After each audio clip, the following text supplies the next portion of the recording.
Bien, vamos a estudiar el libro de Apocalipsis. Nuevamente estamos en el último domingo del mes y como cada último domingo del mes tenemos estudio de Apocalipsis. Gloria a Dios. Así que bueno, a prepararnos porque hoy el Señor nos va a hablar mucho, va a ser algo mucho leído, ¿no? Porque el Señor nos va a hablar. Estamos ya en el 17º estudio de Apocalipsis y vamos a estudiar la iglesia de Sardis. Y le puse como título a este mensaje, Sardis, iglesia muerta. Sardis, iglesia muerta. Vamos a Apocalipsis capítulo 3. Qué título fuerte, ¿no? Hoy es un mensaje fuerte para la iglesia y para cada uno también de nosotros. ¿Se acuerdan que el Señor cuando habla en Apocalipsis habla a la iglesia, también le habla a un hogar, también le habla a cada individuo personalmente? Así que bueno, que el Espíritu Santo hoy nos esté revelando a través de su palabra. Y dice así en Apocalipsis 3, escribe al ángel de la iglesia en Sardis, el que tiene los 7 espíritus de Dios y las 7 estrellas, dice esto: yo conozco tus obras, que tienes nombre de que vives y estás muerto. Hasta ahí. ¿Oramos por esta palabra? Señor, te pedimos que tú nos hables y te damos gracias porque ya, Señor, estás obrando y tocando lo más profundo de nuestro corazón, y aún aquellos que están escuchando a través de las redes sociales, te pedimos que esta tu palabra, que tu Espíritu Santo esté obrando aún a la distancia, en diferentes países, Señor, donde llegue este mensaje para la gloria de tu nombre. Y te damos gracias por esta palabra, en el nombre de Jesús. Amén y amén. Bien, vamos a ver ahora el contexto histórico de la iglesia de Sardis. Fue una de las ciudades más bellas del mundo, Sardis. Se fundó en el año 1200 a.C. y fue la capital del reino de Libia. En el 549 fue capturada por los medos persas, por el rey Ciro. Vino que esos personajes aparecen en la Biblia ahí. Fue destruida por los jónicos en el 501 a.C. y conquistada finalmente por Alejandro Magno en el año 334 a.C. Estaba emplazada la ciudad en medio de una llanura cerca del río Hermuz, con una posición estratégica militar envidiable porque estaba elevada como en una torre. Estaba en una zona alta, entonces estratégicamente estaba bien ubicada. Era una ciudad riquísima. ¿Por qué? Porque por sus ríos corrían muchas pepitas de oro y fue una ciudad que era muy rica, por eso que se peleaban por conquistar a Sardis. Cuando Alejandro Magno la conquistó, dice que ella no se opuso para nada. Fue una ciudad que vino Alejandro Magno, la conquistó y se quedaron quietos. Y Alejandro Magno, siempre que conquistaba algún lugar, imponía la cultura que se llama helénica. La cultura helénica, que es todo lo que es con respecto a lo que es lo griego. Alejandro Magno imponía su lengua, imponía su idioma, sus dioses, sus costumbres, sus artes. Ellos la impartían y obligaban a que todos los que ellos conquistaban tenían que hacer lo que ellos decían. Los griegos eran personas que hacían mucho culto al cuerpo también, ¿no? De ahí sale todo lo que son los deportes y todo lo que es hacer la musculación. Sardis fue el centro más grande de comercio de la lana. Ahí era un lugar que ellos vendían mucha lana. Y en el año 17 después de Cristo sufrió un terremoto que quedó totalmente devastada. Totalmente devastada. Se vino abajo la ciudad, pero el emperador romano Tiberio, de ahí sale la palabra Tiberias, el rey Tiberio, el emperador Tiberio, la reconstruyó donando de su tesoro personal 10 millones de sestercios, que viene a ser $1 millón. Él levantó esa ciudad nuevamente y los mejores incluso gladiadores, ¿se acuerdan aquellos que peleaban? Eran de ahí de Sardis. Eran de esa ciudad, de ahí salían los mejores gladiadores. Pero no pudieron continuar porque se degeneraron por tanta inmoralidad que había en ese lugar, por la droga, por el alcohol, por todo lo que era sexual, el libertinaje que abundaba en aquella ciudad. Adoraban a la diosa Artemisa, ¿verdad?, que era la diosa de la fertilidad. En esta cultura, ¿verdad?, perversa y degenerada vivió la iglesia de Sardis. Miren qué lugar, era para que tengamos un contexto de lo que era ese lugar. Todo este sistema de perversión, ¿verdad?, la atrapó a la iglesia. La atrapó y perdió su testimonio, su vitalidad, su poder por la influencia del mundo que la rodeaba. Nosotros, hoy en día, en el siglo XXI, vivimos exactamente lo mismo, ¿verdad? Esta cultura que es una cultura que degenerada, que es una cultura que, ¿verdad?, que va en contra de los preceptos y los mandamientos de Dios, totalmente inmoral, ¿sí o no? Y nosotros vivimos igual que la iglesia de Sardis y podemos, ¿verdad?, también padecer lo mismo que la iglesia. Por eso el Señor siempre nos advierte a través de las iglesias, ¿verdad? Hay programas y películas que uno prende el televisor y todo apunta a la sexualidad. Te venden un perfume, ¿qué te muestran? Músculos, mujeres desnudas, pues, prácticamente, solamente para vender un perfume, ¿qué tiene que ver? Y todo apuntan a la sexualidad. Los dibujitos animados, hoy por hoy, ya hasta eso. A los niños le están apuntando a todo lo que es inmoralidad. E incluso también, y tenemos que tener mucho cuidado, porque cuando queremos acordar muchas veces, estamos hablando como habla el mundo, estamos mirando lo que el mundo ve, estamos hablando como el mundo habla, pensando como el mundo piensa y haciendo todo lo que el mundo hace. Y cuando queremos acordar, como dice Jesús ahí en Apocalipsis, ¿verdad?, tienes nombre de que vives y estás muerto. Y eso está hablando de que espiritualmente hablando, ¿no?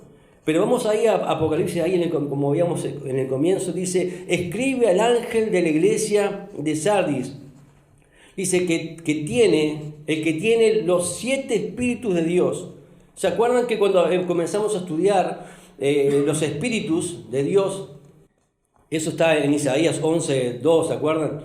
Que decía que de un vástago, del vástago de Isaí saldría, ¿verdad?, el que tendría los 7 espíritus. Está hablando de Jesucristo mismo, el que tiene los 7 espíritus. ¿Vieron cómo ahora vamos entendiendo mucho más claro? Los 7 espíritus se refiere a la perfección, ¿se acuerdan? El número 7, a la totalidad, a la complexión, ¿de verdad?, que se manifiesta en todos los dones, en todo el poder de Dios. ¿En quién? En Jesucristo. Como decía en Isaías 11:2, dice: y reposará sobre él, ¿se acuerdan? Espíritu de Jehová, espíritu de sabiduría, espíritu de inteligencia, espíritu de consejo, de poder, espíritu de conocimiento, de temor de Jehová. Esos 7 espíritus, que habla con respecto a la totalidad y la complexión, operaban sobre Jesucristo. Dice: el que tiene los 7 espíritus. Incluso también ahí vemos que habla con respecto a las 7 estrellas, ¿no?, que dice en Apocalipsis ahí: el que tiene los 7 espíritus de Dios y las 7 estrellas, dice esto en Apocalipsis 3, ¿no? El que tiene las 7 estrellas. También habíamos estudiado que las 7 estrellas, ¿quiénes son? Son los líderes espirituales, ¿no? También son los 7 ángeles, ¿no?, que el Señor les habla, o sea, a los 7 líderes que el Señor le habla a la iglesia. Jesús dice: yo soy el que tengo.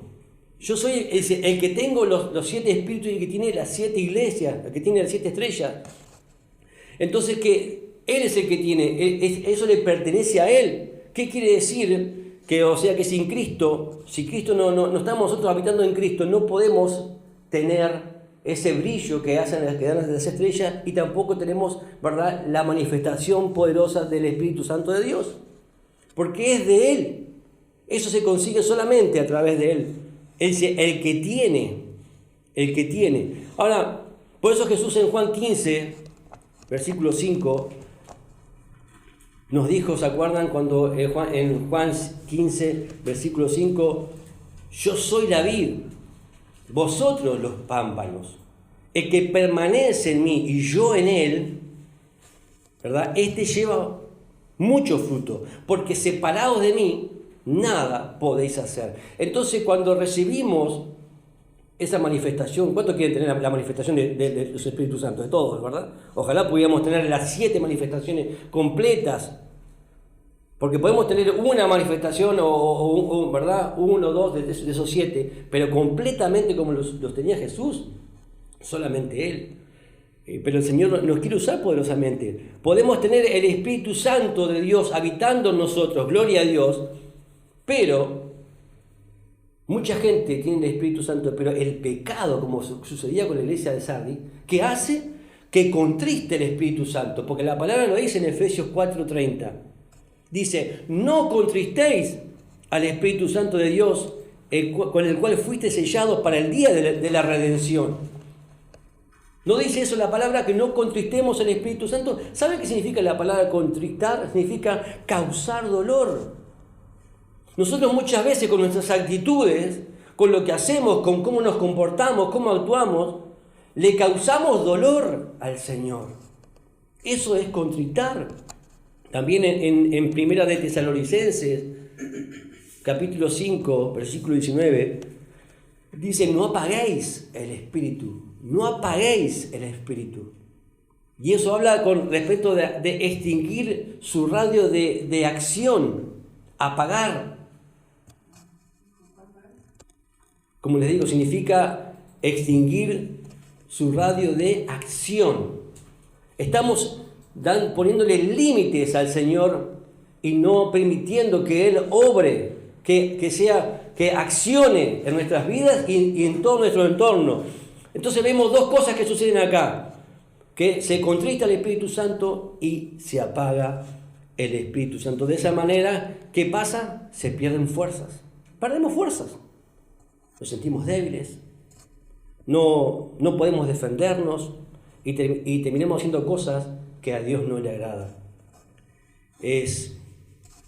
¿Verdad? Es justamente lo que el enemigo quiere, que nos apaguemos.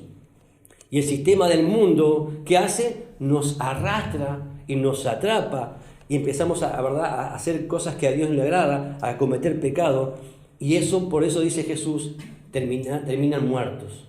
Tenemos apariencia quizás de que estamos vivos, pero en realidad se está muerto. Por ejemplo, si ponemos una vela que hace, da luz, pero si en un lugar empezamos a rodear esa vela, ¿qué hacemos? Impedimos que esa vela siga alumbrando a todo alrededor y la apagamos. Lo mismo sucede con el Señor y con el Espíritu Santo. Si empezamos a poner pecado en nuestra vida, se empieza a apagar, a contrictar el Espíritu Santo dentro de nosotros y no realmente estamos brillando. Hay cristianos que tienen el Espíritu Santo dentro de sus vidas apagado. Ahora, les voy a mostrar algunos síntomas de los cristianos que quizás tengan el Espíritu Santo contrictado y apagado en su vida. Primero que nada, número 1, tienen mucho temor.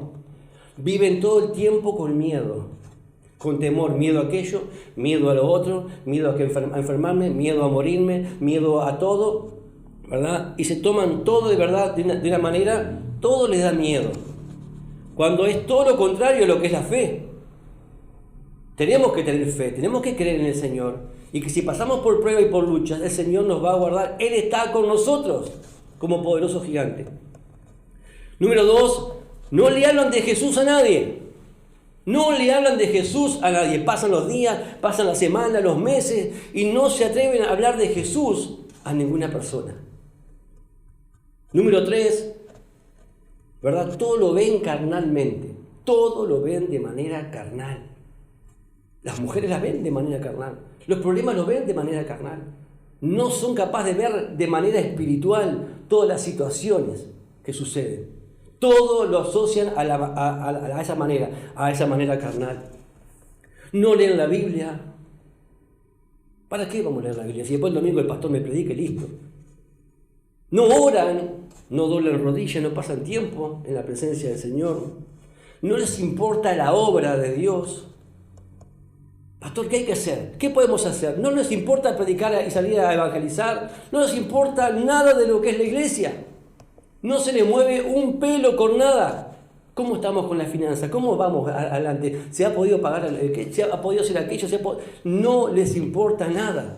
no oran por el pastor, no oran por la iglesia, no oran por las almas, no les importa nada. Eso es un cristiano que tiene apariencia, pero realmente no ofrendan, no diezman. Bueno, que de alguna manera se va a pagar, de alguna manera se van a hacer las cosas, no importa. No aman a Dios y menos aman al prójimo. Eso es, ahí vemos, ¿verdad? Cómo es los síntomas de una persona que es de apariencia, ¿verdad? Pero se dicen cristianos, ¿verdad? Pero la luz de la palabra realmente no ha brillado en ellos. Y ante los ojos de Dios y ante la luz de la palabra son personas que están muertas, que tienen apariencia de que son cristianos, pero no son cristianos, están muertos. El Señor le dice a Sardi, no, yo conozco tus obras. El Señor conoce nuestras obras. ¿Qué cosa es lo que nos motiva a hacer lo que estamos haciendo? ¿Por qué lo estamos haciendo? ¿Nos motiva de manera carnal para poder ocupar un lugar o hacer algo? ¿O que seamos reconocidos? ¿O que realmente le amamos al Señor? Yo conozco tus obras, que tienes nombre de que vives y estás muerto. Todos nosotros sabemos, ¿verdad?, que por ejemplo, los astrónomos han descubierto distancias, ¿verdad?, que son muy vastas en el universo, ¿no? Por ejemplo, las estrellas. Yo estaba viendo esto. Ellos han descubierto otras galaxias, miren, a más de 35 trillones de kilómetros de distancia de la Tierra. 35 trillones de kilómetros de la Tierra. Ahora, todas estas distancias, ¿verdad?, en el cosmos, que tuvieron que sacar ellos una medida para poder realmente, como son tan vastas, son de mucha distancia, tuvieron que sacar una medida que se llama año luz. Tuvieron que sacar el año luz. ¿Y cómo se mide el año luz? Por cómo viaja la velocidad de la luz, ¿verdad? Que son a 300.000 kilómetros por segundo. Entonces ellos miden la distancia a través de cómo viaja la luz y te dicen, está a tantos años luz de la Tierra, a tantos años luz de nuestra galaxia, porque sería mucho, ¿verdad? Es decir, tantos kilómetros, no bastaría. O sea, entonces que un año luz, mire, un año luz equivale a 9,55 billones de kilómetros. Un año luz equivale a 9,55 billones de kilómetros. Por ejemplo, la distancia entre nuestro sistema solar y la estrella más cercana, que se llama la Próxima Centauri, es de 4,22 años luz. Por lo que una nave espacial que viajaría, que viaja a una velocidad, ¿no?, de un avión de 900 kilómetros por hora, tardaría 5 millones de años en llegar a dicha distancia. 5 millones de años en llegar a esa distancia. Ahora, si esa estrella, la Próxima Centauri, hubiera explotado hace 25 años, hace 200 años, quizás uno la ve y dice, qué linda estrella, qué preciosa que está, cómo brilla, qué luz que tiene. Pero en realidad esa estrella, hace muchos años atrás, ya explotó, ya no existe más. Simplemente está alargando una luz, ¿verdad?, de lo que era antes. Lo mismo sucede con muchas iglesias que están brillando una luz, pero en realidad están muertas. Lo mismo pasa con algunas iglesias. Continúan brillando con una luz que tuvieron en el pasado, ¿verdad?, que ahora ya no están más. Ahora, muchas iglesias, ¿verdad?, a la distancia parece que están bien, ¿verdad?, que están vivas, pero ¿verdad?, ese brillo que hay, ¿verdad?, fue apagado por el pecado, por las falsas doctrinas, por todas las cosas, las costumbres y las cosas que fueron poniendo en la iglesia, que tienen apariencia de que están vivos, pero están muertos. La iglesia de Sardes tenía reputación de que vivía, pero era solamente una apariencia, nada más que una apariencia. Sardes era una iglesia dominada por el pecado, por la incredulidad, por las falsas doctrinas y por todo lo que el mundo le fue poniendo a la iglesia. Por eso estaba muerta. Qué triste eso, ¿no? Ahora, miren lo que dice en Mateo ahí. En Mateo 21, versículo 19. Son todas apariencias. Jesús en un momento tenía hambre. Iba caminando, Jesús tenía hambre y vio a una higuera, ¿se acuerdan? 21, 19. Dice, y viendo una higuera cerca del camino, dice, vino a ella y no halló nada en ella, sino hojas solamente. Y le dijo, nunca jamás nazca de ti fruto. Y luego se secó la higuera. Hablando, ¿verdad? También en forma individual. También hay muchos que se llaman cristianos, ¿verdad?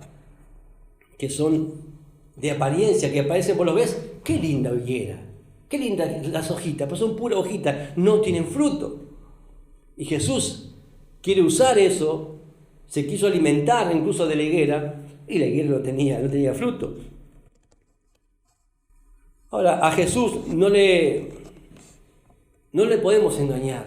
Él sabe todas las cosas. Dice, yo conozco tus obras. Él nos conoce desde mejor que nadie, mejor que a vos mismo te conoce. Sabe cómo eres, lo que piensas, cuando estás a solas, qué estás haciendo. Él sabe todas las cosas. Él conoce lo más íntimo de nosotros y nosotros no podemos engañarle al Señor. No podemos engañarle. Sardis, ¿verdad?, representa a la iglesia muerta y a los cristianos muertos. ¿Verdad? En una época se ve que brillaba Sardis, por supuesto que sí, porque fue una iglesia que brilló en una época, pero en la actualidad se ha secado, no tiene fruto, no brilla, sino que es una mera ilusión. ¿Y cuántas personas que aparentan cosas, pero realmente son pura ilusión? La primera carta de Juan, cuando Juan escribe esas epístolas, ¿verdad?, las dedica primero que nada a ese tipo de personas, a ese tipo de gente. Miren lo que dice primera de Juan 1:6.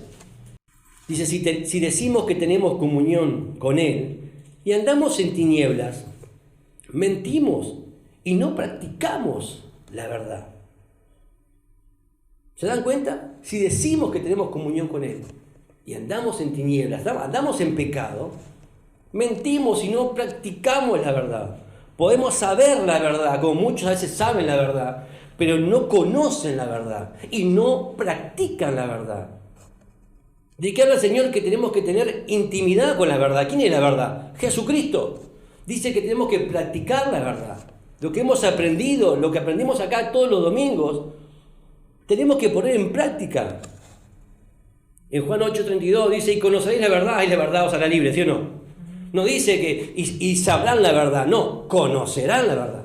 Habla de tener una relación con la verdad.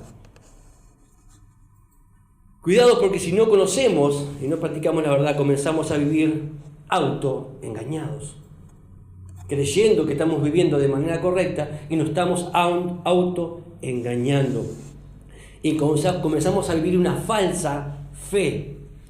Este será uno de los mayores sustos de muchos y miles de personas cuando estén delante del Señor y le digan, Señor, Señor.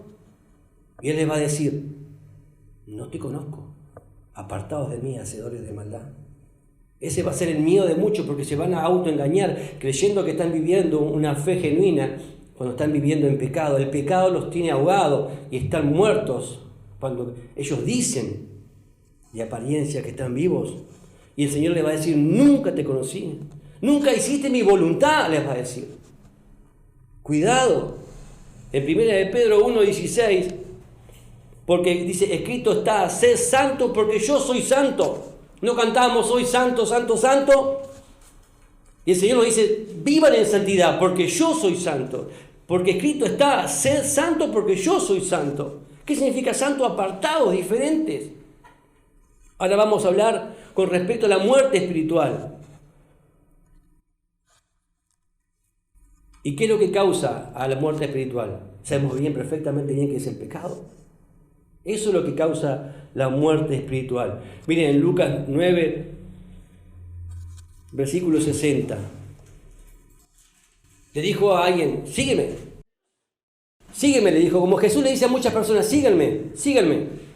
Pero siempre la gente que pone excusa. Vamos a la iglesia, sí, pero pará, le dice la gente, ¿no? Mira, acá Jesús le dijo, deja que los muertos entierren a sus muertos. Y tú ve y anuncia el reino de Dios. ¿No? aquí vimos dos tipos de muertos. Y vos decís, ¿cómo dos tipos de muertos? Sí, dos tipos de muertos. Están los muertos físicos, porque dijo, no, Señor, espera que entierre a mi padre, espera que entierre a mis padres, dijo Jesús.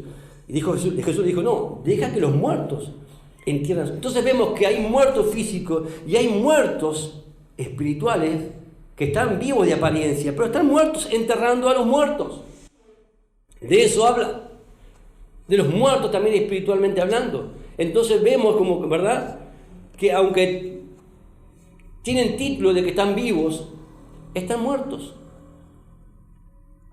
Muchas veces incluso hay gente, no, pero yo soy cristiano, yo soy pentecostal, yo soy presbiteriano, yo soy católico, pero ¿y eso qué?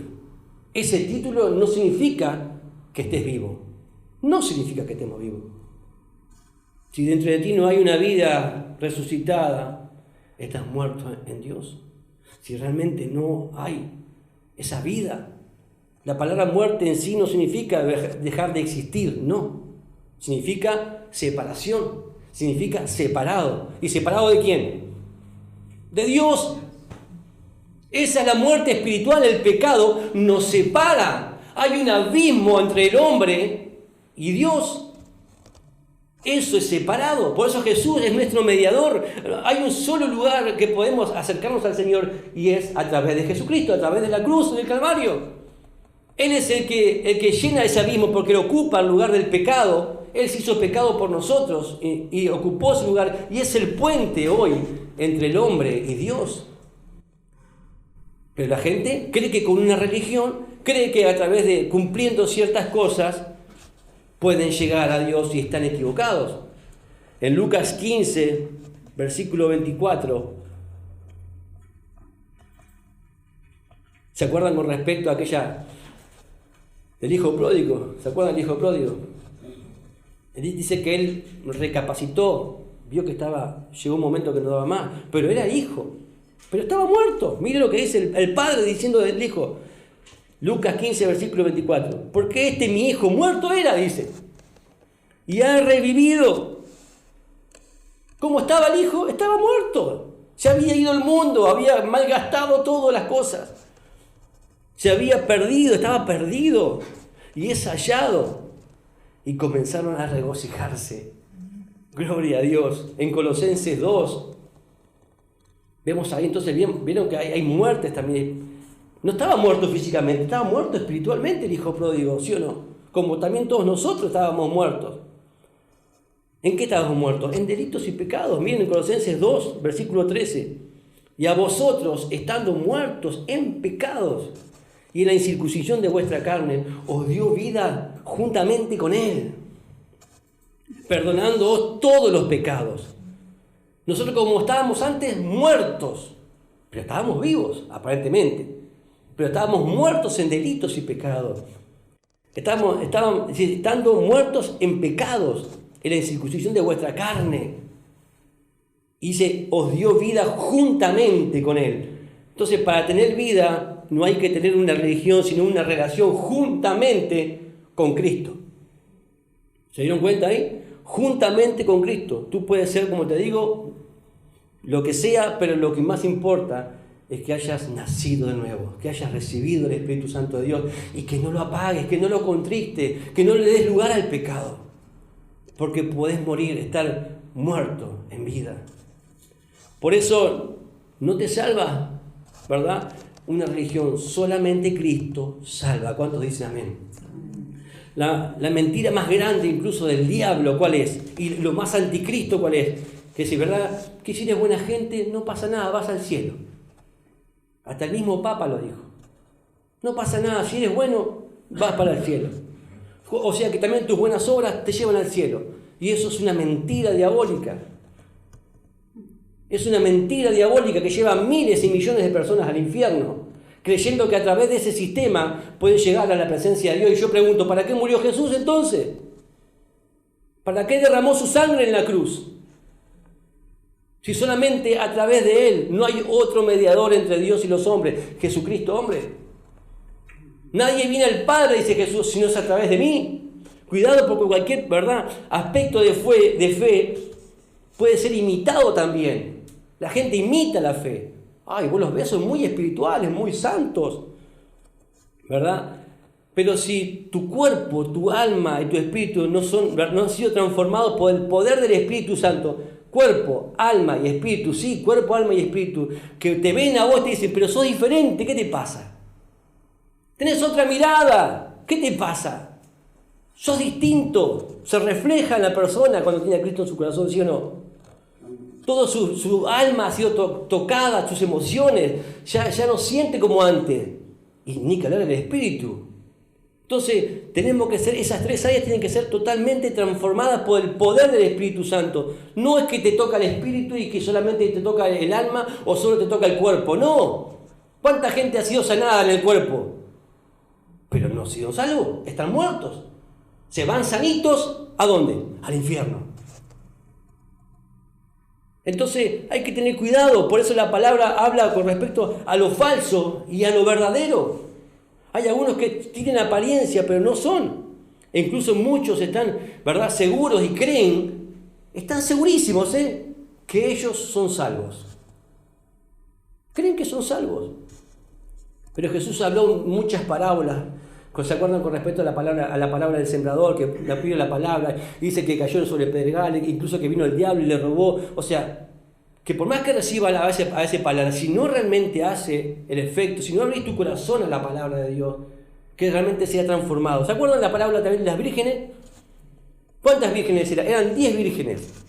5 se perdieron. 5 se salvaron. Con respecto a que habla sobre las lámparas, ¿qué son las lámparas? Pregunto. Las lámparas representan la palabra de Dios. No dice el Salmo 119, 105, lámpara es a mis pies tu palabra, lámpara es a mis pies tu palabra y lumbrera en mi camino.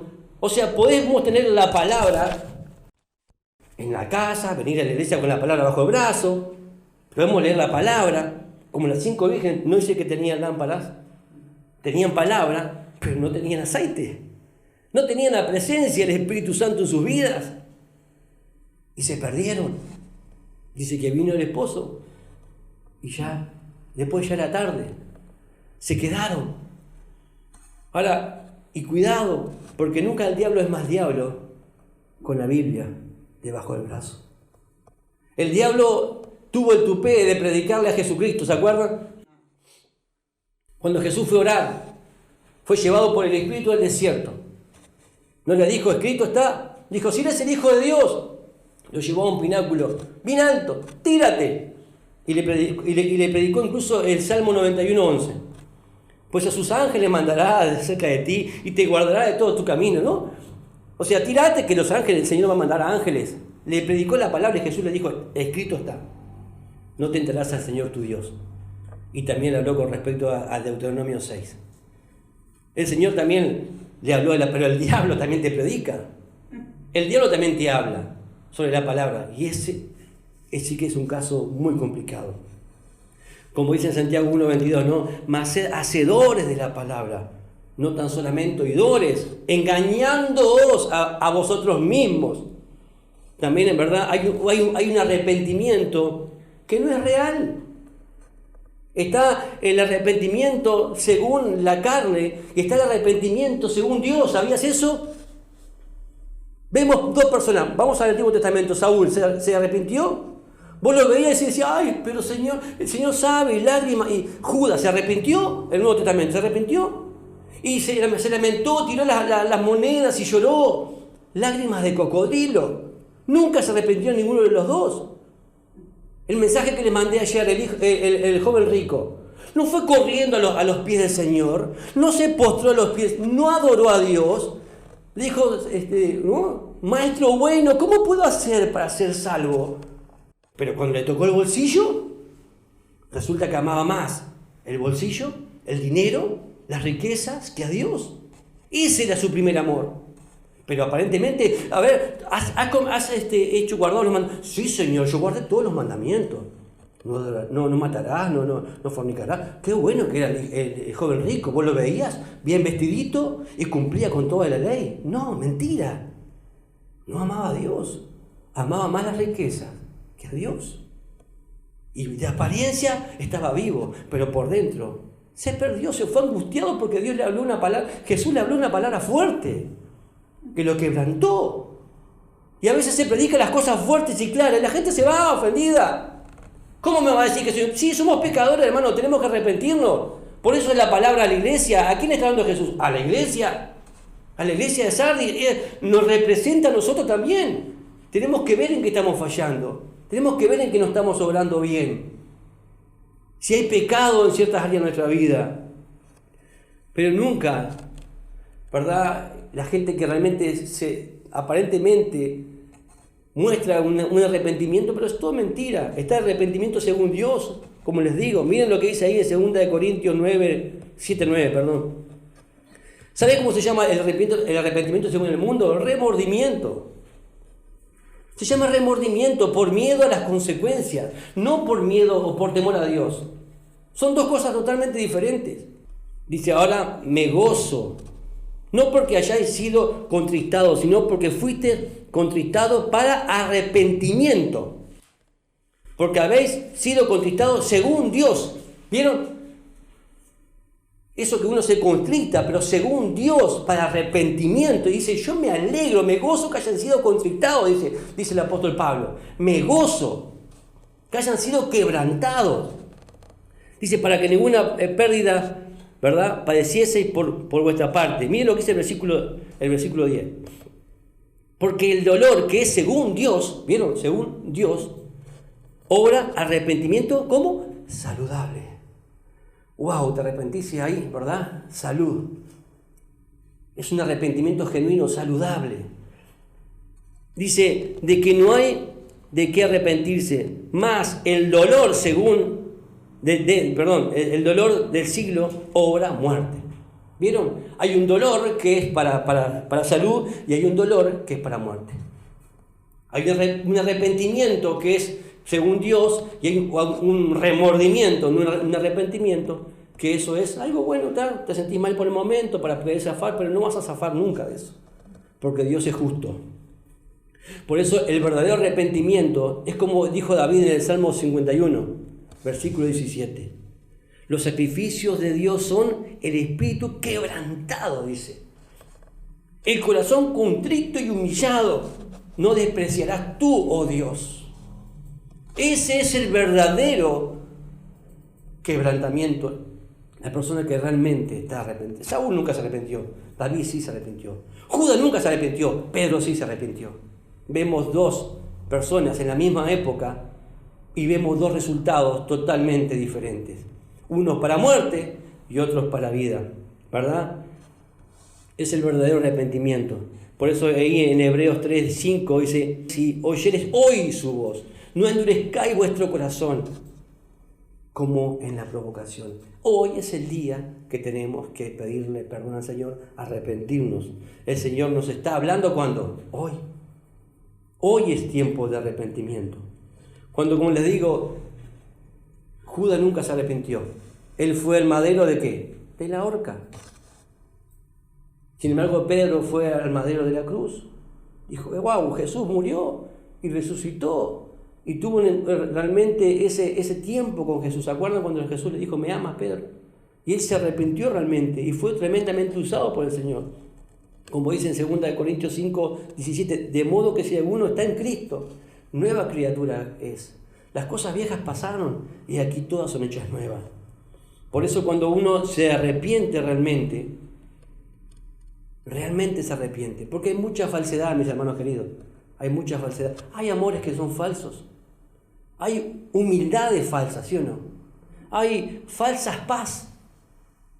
Hay incluso hasta falsas oraciones. Hay mucha falsedad. Y tenemos que tener discernimiento. Por eso el apóstol Pablo decía en Romanos, el amor sea sin fingimiento. Hay un amor que es mentiroso. El amor sea sin fingimiento, decía el apóstol Pablo. Porque él sabía y él sabe, incluso le decía a Timoteo, cuando yo me vaya, van a venir lobos rapaces a la iglesia. Va a venir gente que va a querer destruir a la iglesia y tenemos que estar nosotros como hijos de Dios, fortalecidos, llenos de la presencia del Señor, con las lámparas, la palabra sí, pero el Espíritu Santo, ¿verdad? Que significa el aceite lleno, orando y velando, porque vivimos en tiempos malos. Y la palabra dice que si confesamos nuestros pecados, Él es fiel y justo para perdonar todos nuestros pecados y limpiarnos de toda nuestra maldad.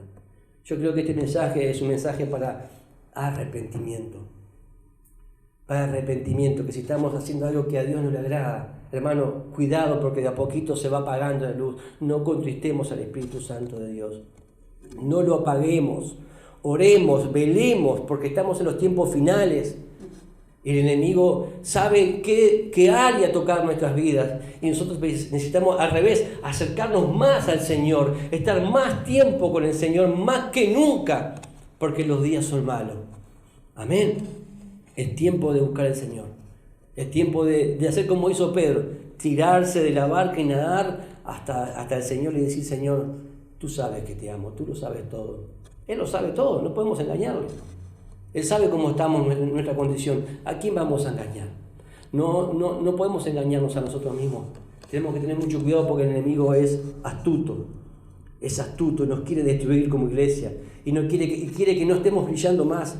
Pero va a ser todo lo contrario. Nos vamos a levantar porque esta palabra, que hoy ha sido una palabra quizás de exhortación a nuestros corazones, de tener cuidado.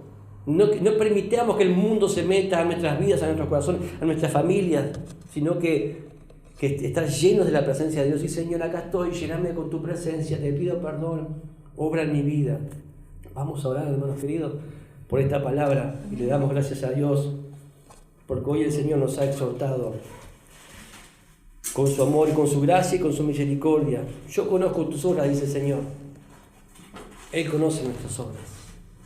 Y también nos dijo: el que tiene oído para oír, oiga lo que el Espíritu dice a las iglesias. Señor, te damos gracias por esta tu palabra. Gracias porque hoy nos has hablado